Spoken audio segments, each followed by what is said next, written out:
To best breathing exercises for respiratory patients. Hello everyone, myself doctor Sanskriti. और आज इस video में हम डिस्कस करेंगे कि एग्जैक्टली में हमारा क्या ब्रीदिंग पैटर्न है और वाइल ब्रीदिंग हम कौन कौन सी ऐसे मिस्टेक्स करते हैं जिनकी वजह से हमारे लंग्स पे इम्पैक्ट पड़ता है और हम अच्छे से ब्रीदिंग पैटर्न फॉलो नहीं कर पाते हैं। अगर हम बात करते हैं नॉर्मल ब्रीदिंग की, तो हम सभी नाक से सांस लेते हैं, मुंह से छोड़ देते हैं, लेकिन इसमें भी एक करेक्शन है। क्या जो आपका ये ब्रीदिंग पैटर्न है, नाक से सांस लेना और मुंह से छोड़ना, क्या ये करेक्ट है या फिर आप इसको कैसे और करेक्ट कर सकते हो? अगर आपको रेस्पिरेशन से रिगार्डिंग प्रॉब्लम हो रही है तो वो प्रॉब्लम्स क्यों हो रही है? कौन से ऐसे रीजंस हैं जिनकी वजह से आपके लंग्स अच्छे से डायलेट नहीं हो पा रहे हैं, या फिर हम ये भी कह सकते हैं कि आपके लंग्स अच्छे से इन्वॉल्व नहीं है, इंगेज नहीं है। क्योंकि हम जब भी सांस लेते हैं हम एक शॉर्ट ब्रेथ लेते हैं और इनहेल एंड एक्सेल, लेकिन क्या उस ब्रीदिंग पैटर्न में आपके लंग्स इन्वॉल्व हो रहे हैं? जैसे हम नॉर्मल लैंग्वेज में कहते हैं भर के सांस लेना।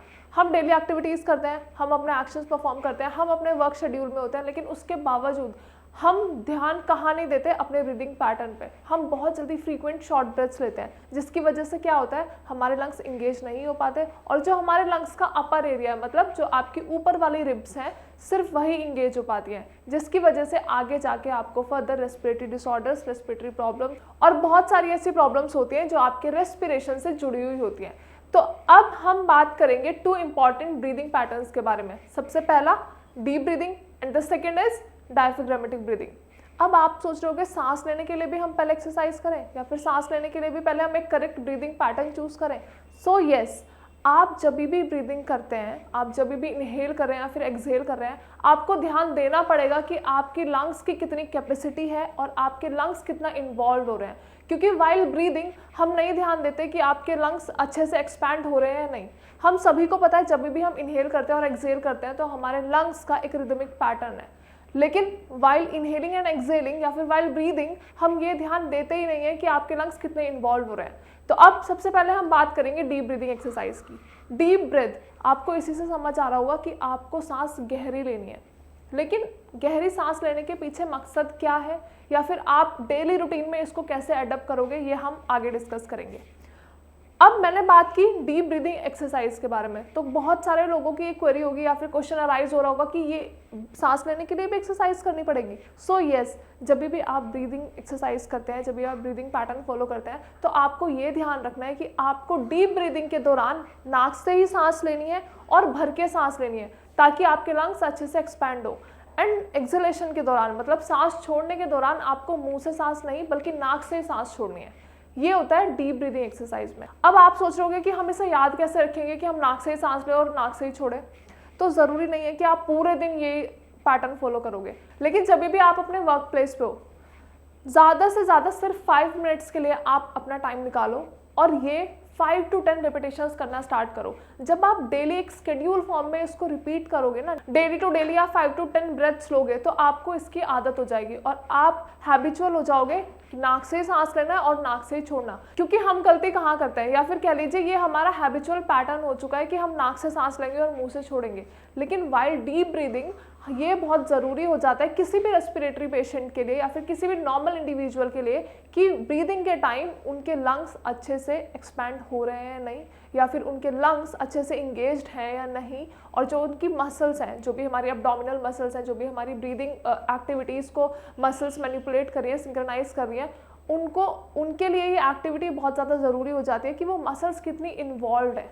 क्योंकि एट टाइम्स क्या होता है, मसल टाइटनेस की वजह से भी हमें ब्रीदिंग पैटर्न में दिक्कत आती है। आप जब भी सांस लेने की कोशिश करोगे तो आपको ऐसा लगेगा सांस लेते टाइम भी हमें दुखन हो रही है, हमें चुभन हो रही है।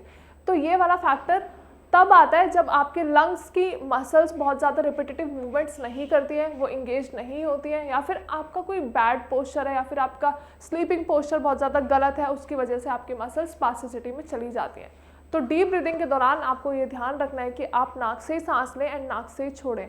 और दूसरा जो मेन फैक्टर जो आपको ध्यान रखना है वो ये कि जब भी आप सांस लेते हो तो आपको फील करना है कि आपकी मूवमेंट्स हो कैसी रही हैं, आपके लंग्स अच्छे से एक्सपैंड हो पा रहे हैं या फिर नहीं हो पा रहे हैं। क्योंकि हम जब भी सांस लेते हैं हमें ये पता है कि हमारे लंग्स की अप एंड डाउन मूवमेंट हो रही है, लेकिन क्या लंग्स अच्छे से एक्सपैंड हो पा रहे हैं नहीं, ये कैसे पता चलेगा? जब भी आप भर के सांस लोगे तो आपको पता चलेगा कि आपके लंग्स एक्सपैंड हुए हैं और जब भी आप एक्सहेल करोगे तो आपको पता चलेगा कि आपके लंग्स वापस से अपनी ओरिजिनल पोजीशन में आ गए हैं। तो ये बहुत इंपॉर्टेंट है और ये एक्सरसाइज एटलीस्ट आपको दिन में सुबह शाम तो करनी बहुत ज़्यादा ज़रूरी है for a healthy breathing pattern.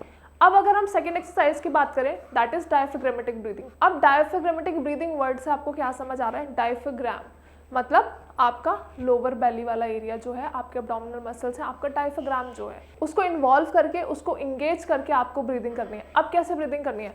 Normally जब भी हम सांस लेते हैं तो हम क्या फील करते हैं, या फिर आप क्या फील कर रहे हो? अभी भी अगर आप सांस लोगे तो आप क्या फील कर रहे हो कि आपका स्टमक अंदर जा रहा है और आपके लंग्स ऊपर की तरफ जा रहे हैं। लेकिन डायफ्राग्मेटिक ब्रीदिंग में आपको ये ध्यान रखना है कि जब भी आप इनहेल करते हो नाक से तो आपका पेट बाहर की तरफ आना चाहिए। नॉर्मल जब हम सांस लेते हैं तो हमारा पेट अंदर की तरफ जाता है, लेकिन डायफ्राग्मेटिक ब्रीदिंग में आपको ये ध्यान रखना है कि जब भी आप सांस ले रहे हो आपको अपना पेट बाहर की तरफ लाने की कोशिश करनी है। I know it is hard, क्योंकि हमारा ब्रीदिंग पैटर्न ऑलरेडी जो हमारा हैबिचुअल ब्रीदिंग पैटर्न है वो गलत है। हम पेट बाहर नहीं निकालते, उल्टा हम पेट अंदर करते हैं। तो डायफ्राग्मेटिक ब्रीदिंग में आपको ये ध्यान रखना है कि जब भी आप इनहेल कर रहे हो आपका पेट बाहर आए। और कंपैरिजन कहाँ आया? डीप ब्रीदिंग में आपने नाक से सांस ली, नाक से ही छोड़ी, लेकिन डायफ्राग्मेटिक ब्रीदिंग में आप नाक से सांस लोगे और आप मुंह से सांस छोड़ोगे, और सांस छोड़ते टाइम जो आपका पेट बाहर आया था वो अंदर चला जाएगा। या फिर आप अपना हाथ अपने लोअर बेली पर रख के ये मूवमेंट फील भी कर सकते हो, क्योंकि जब भी आप ब्रीदिंग करोगे, आप इनहेल करोगे तो आपको जानबूझ के पेट बाहर लेके आना है, तो आपको अपने हाथों के मूवमेंट से पता चल जाएगा कि अब आपके हाथ बाहर आए हैं। सेम वाइल एक्सहेलिंग आपको ये पता चल जाएगा कि आपके हाथ वापस से अंदर जा रहे हैं। तो ये दो ब्रीदिंग पैटर्न्स हैं, या फिर कह लीजिए ये दो ब्रीदिंग एक्सरसाइजेज हैं जो आपको अपने स्केड्यूल में एडअप कर लेनी है। क्योंकि हम जनरली वेट करते हैं कि हमारे साथ कोई प्रॉब्लम हो जाए, हमारे साथ कोई डिसऑर्डर हो जाए, या फिर हमें कोई डिफॉर्मिटी हो जाए, हमें कोई परेशानी हो जाए, उसके बाद हम एक्सरसाइजेस करेंगे, उसके बाद हम कोई भी ट्रीटमेंट लेंगे। लेकिन अगर आपको पहले से पता है कि करेक्ट ब्रीदिंग पैटर्न क्या है और क्या एक एग्जैक्ट मैकेनिज्म है ब्रीदिंग का, तो आप इस पैटर्न को पहले से फॉलो क्यों नहीं कर सकते? आई होप आप सभी को समझ आया होगा कि क्या एग्जैक्ट पैटर्न है, क्या ब्रीदिंग पैटर्न है जो आपको फॉलो करना है। आई एम नॉट सेइंग कि आप डेली डीप ब्रीथ करो या फिर डेली डायफ्राग्मेटिक ब्रीदिंग करो, लेकिन अपने बिजी स्केड्यूल में से आपको सिर्फ कुछ मिनट्स निकालनी है ताकि आप ये पैटर्न फॉलो कर सको। और जब धीरे धीरे आप डेली एक्सरसाइज फॉलो करना शुरू कर दोगे तो आपको खुद आदत हो जाएगी और आप एक करेक्ट पैटर्न फॉलो करना स्टार्ट कर देंगे। अगर वीडियो के रिगार्डिंग कोई भी क्वेरी है तो आप नीचे दिए गए नंबर पे भी कॉल करके पूछ सकते हैं, या फिर हमारे डॉक्टर से डायरेक्ट कंसल्ट भी कर सकते हैं। और अगर आप रेस्पिरेशन के पेशेंट हैं, अगर आपको रेस्पिरेटरी डिसऑर्डर हो रहा है, आपकी कहीं से मेडिकेशंस चल रही हैं, लेकिन आपको फील हो रहा है कि आपको अभी भी सांस लेने में दिक्कत है, या फिर आपका रेस्पिरेटरी ट्रैक्ट चॉक्ड है, तो आप डायरेक्टली हमें श्रेयास में कॉन्टैक्ट कर सकते हैं। हमारे डॉक्टर्स आपको बेस्ट कंसल्टेशन प्रोवाइड करेंगे and that is totally free of cost. उसके अलावा आप कमेंट सेक्शन में भी अपनी क्वेरीज मेंशन कर सकते हैं। Thank you so much.